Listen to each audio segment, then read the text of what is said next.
Assalamu alaikum. My name is Dr. Hussain Kazim. I'm an assistant professor at UET Lahore in the Department of Mechanical Engineering. My association with USEFP dates back to 2013 when I was selected as a Fulbright scholar, and I completed my PhD in 2017 in mechanical engineering. Welcome to USEFP's short video series on GRE course. These videos will help you prepare for the GRE exam, which is essential to graduate level admission in most universities in the United States, and also for the Fulbright scholarship program. This session will be for GRE Quantitative Section. This is video 1, in which we would be dealing with the quantitative section of we will be dealing with formatting, scoring, types of math questions. I hope everyone is taking good care of themselves. As we collectively deal with this global pandemic, USEFP have adjusted the nature of services and have moved sessions online. Since USEFP cannot hold sessions in person due to the health advisory, you can use this time productively and take benefit of these video sessions. You can virtually attend many other workshops and online sessions. You can find more information on scheduled sessions and how to access them on USEFP's Facebook and Instagram pages under the handles of USEFP Pakistan and EDU Pakistan, and they are all free of cost to attend. So welcome to do the first session on quantitative section. So the quantitative section, basically there are two sections which deal with math. Each section has 20 questions. The first 7 or 8 questions are quantitative comparison questions, in which you have to compare two sides. You have to compare quantity A and quantity B. So out of 28, approximately 8 are comparison questions, in which you have to compare two quantity. So it is 40% of the marks are in comparison. So it is a very significant portion of the grade. So try to maximize your practice on quantitative comparison questions. So in these questions, you don't have to necessarily get to the right answer. You just have to prove which one of these quantities is bigger or smaller. We would come in later slides, we will solve few examples regarding it. Then the rest of the questions are multiple choice, and 1 or 2 are numeric entry. So 1 or 2 questions are numeric entry. So it tests 20 math concepts. The quantitative section, it tests 20 math concepts, but every question has 2 or 3 concepts within a question. So that is why it is difficult to solve, because every question tests more than one concept. GRE tests your ability to read problems carefully and figure out how to set them up is more important than your ability to take calculation, which means that reading and copying things carefully on a scratch paper is very, very important. If you are not using a scratch paper, it means that you are not solving a question. So make sure that you use a scratch paper. If you come to a solution to a question without even using a scratch paper, without even solving it, most probably that is a wrong answer. That is a trap answer. Daily, thousands of students take GRE. So the organizers know the mistakes the students make. and those mistakes are the answer choices that they give. So be aware of the trap answers that are there, even that are very obvious, but mostly they are wrong. So most math errors are the result of careless mistakes caused by reading the problem carefully, not carefully enough. So most of them are reading errors. As much as more than 60% of the errors made in the GRE math exam are reading mistakes. So be careful to read very carefully and copy that information to the scratch paper.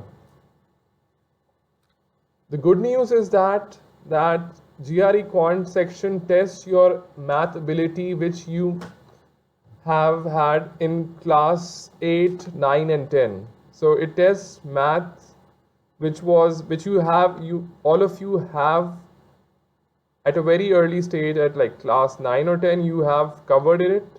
So most of you have gone through this. What is missing is that how much you are familiar with those math concepts now.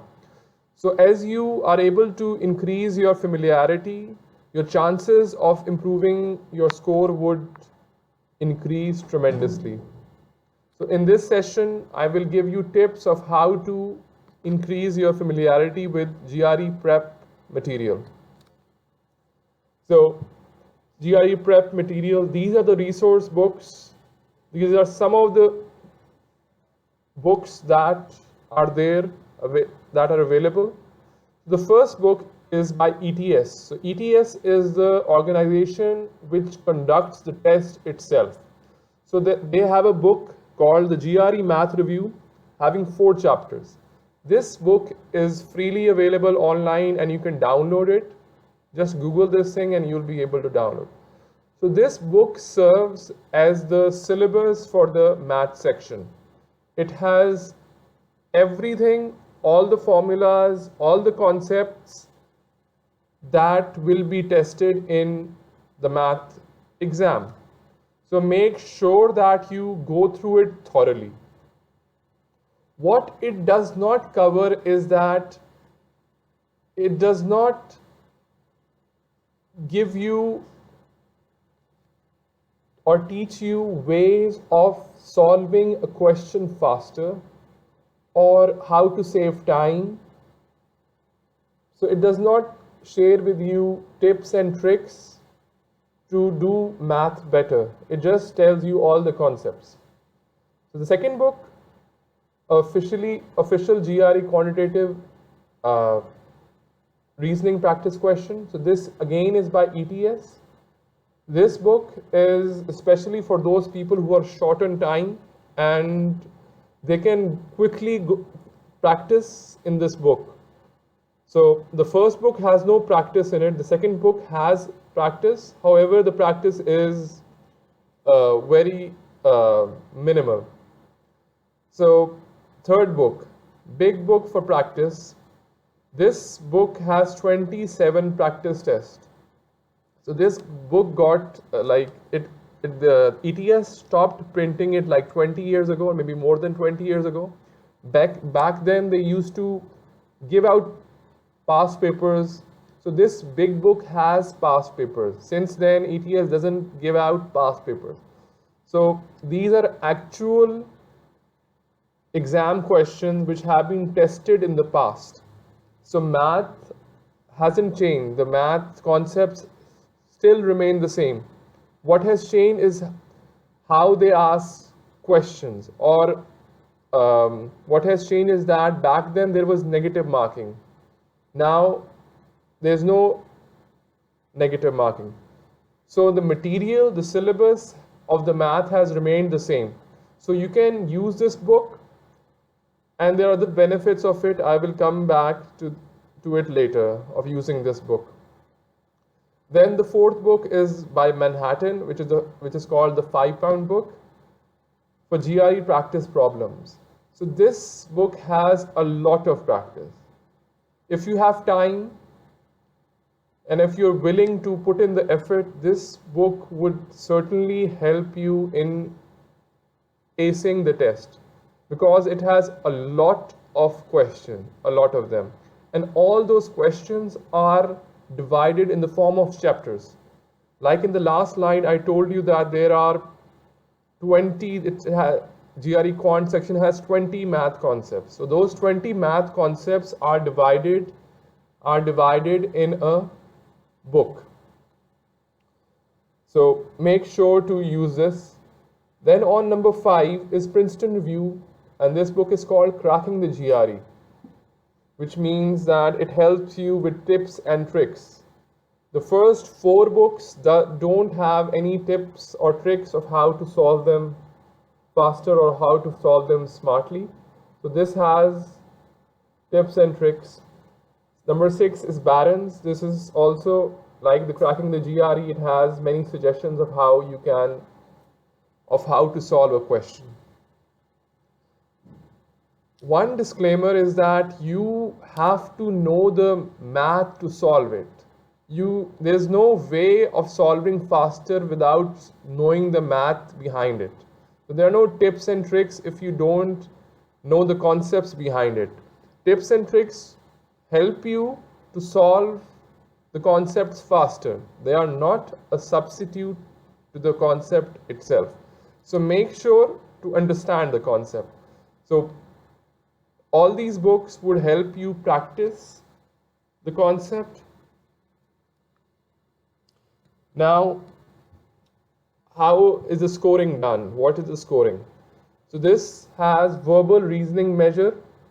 So the first is from 2014 to 2017, close to 17 lakh people appeared in the verbal exam, and they had a mean of 150 and a standard deviation of 8.43. In the quant section, 17 lakh 30,000 people appeared, having a mean close to 153 and a standard deviation of 9.13. So there were more people appearing in the quant section. How is it possible? It is possible if the 3,000 people just skipped the verbal section. Anyways, so one suggestion is that don't skip a section. By skipping a section, your chances of concentrating in the other section the concentration span doesn't increase in the other section. So don't think, if this thing crosses your mind that for some reason verbal is not important for you and quant is more important, and you think that I'll just skip the section, or you have a prior verbal score and you just want to skip the verbal section for the quant section, don't do it. Attempt both, or attempt all the 3, the writing section, attempt all of them. So what is more important is in this slide is that the mean of verbal is 150 and quant is 153. Why is it important? Because the mean means that the 50% of the people appearing in the test in verbal had more than 150 marks and 50% had less than 150 marks. So 150 is it tells you the average of the section. So if you want to know what is a good score, so definitely the higher the score you get in both the sections, the better it is. But if you're struggling and you want to know what is a good score, at least try to be at the mean or surpass the mean, so that you can so that the university knows that you're better than the average people appearing in the test. So standard deviation. So standard deviation is a concept. It is an advanced concept of GRE. It will be tested. It is tested in GRE. Standard deviation means the spread of the students appearing in the test. So standard deviation of 8.43 means that the people appearing in the verbal section, their marks were more closer together. And 9.13 means in verbal quant the spread was more. So now this scale of the verbal reasoning and quant section. So the maximum you can score is 170, the minimum is 130. Even if you don't, even if you don't pick a question, or you just skip everything, you will get the 130. So don't think that 130 is 130 is, so 130 of once, if we divide 130 by 170, that would be more than 60%. So don't think of it like that. GRE scores are reported in terms of percentiles. So 130 means you're better than 1% of the people. So 150, if you look on the bottom left, 150 in verbal reasoning mean that you're better than 47% people in verbal. So, and if you just score one more mark, you get 52, you're better than 52%. So if you look at the 154 mark, in quant section, you'll be better than the 54% people. So GRE scores are in terms of percentile. Percentile tells the university how much better are you compared to the other students that appeared in the exam. Now this is an analytical writing score. It is scaled from 0 to 6. I want you to concentrate at the scale level 3. So if you score a 3, you are better than 17%. And if you score a 3.5, you're suddenly better than 41%. And the jump from 3 to 4 is more than 40% of the students appearing the test. So if you're struggling, try to concentrate on this. What are the techniques that will help you in jumping your score from 3 to 4? For most people, this analytical writing score is less important than the other two sections. However, I would recommend that you concentrate, you also give this section attention so that you can, because it is neglected by most of the students, so there is an opportunity to gain in this section. And if you can jump from 3 to 4, that makes your score really respectable.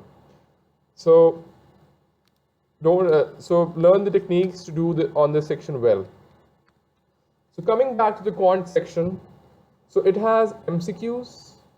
MCQs have 5 options. Those options are arranged in an order, either an ascending or a descending order. That, for example, if a question has 5 options, the first option would be 10, 20, 30, 40, 50 in an order. So if you have to guess, if you have to substitute, start with the middle option. Start with option number C.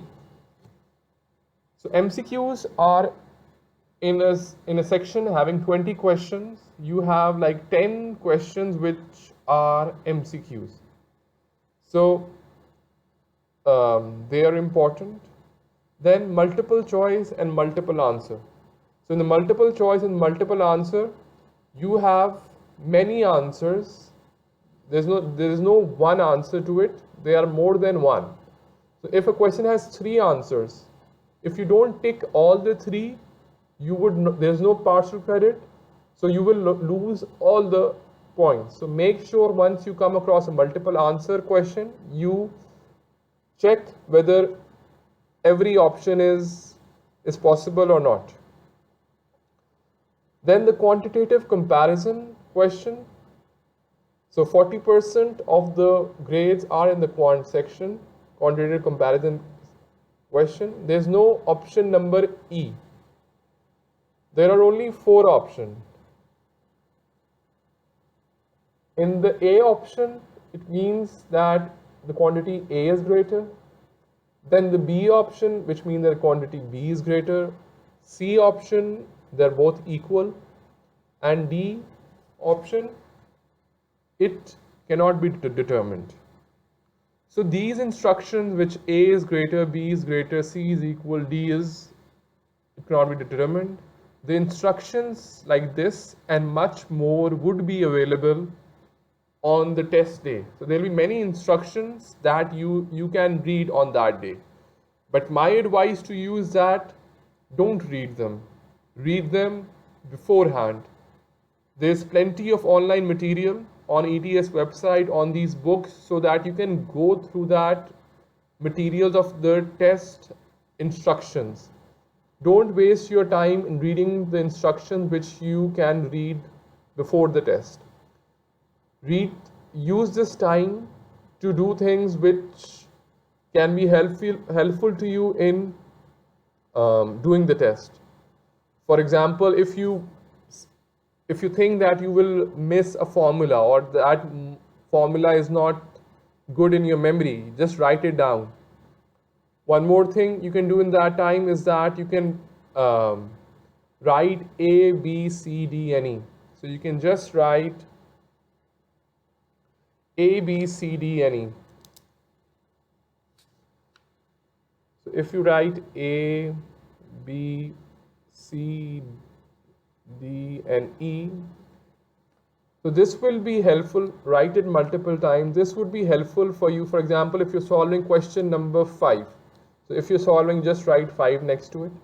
And part of the process is that you eliminate the wrong answers. So you substitute the value of C. It is not the right answer, you cross it out. Rather than crossing it out in your head and thinking that this is not the right option, you cross it out. So you can write A, B, C, D, and E. You can write it 6 or 7 times so that you can eliminate answer choices later on. Or you can write prime numbers. So prime numbers are 2, 3, 5, 7, and so on. The first, I think so, 15 prime numbers are important. So write all of them down, because if a question comes in the exam of a prime number, make sure that you have all the prime numbers ready in front of you, because it would be deal with that question. So if coming back to the quantitative comparison, if a quantitative comparison contains only numbers, if quantity A and quantity B are only numbers, so the option number D, that it cannot be determined, is not an option, because you can always compare 2 numbers. So example of this is, let's say, so 93 multiplied by 45, and the other quantity is 95 multiplied by 43. So which side is greater? So in this side, the answer D is not an option. Why? Because both sides are numbers and they can be compared. Then compare, don't calculate. There are no credit for calculation. Then numeric entry.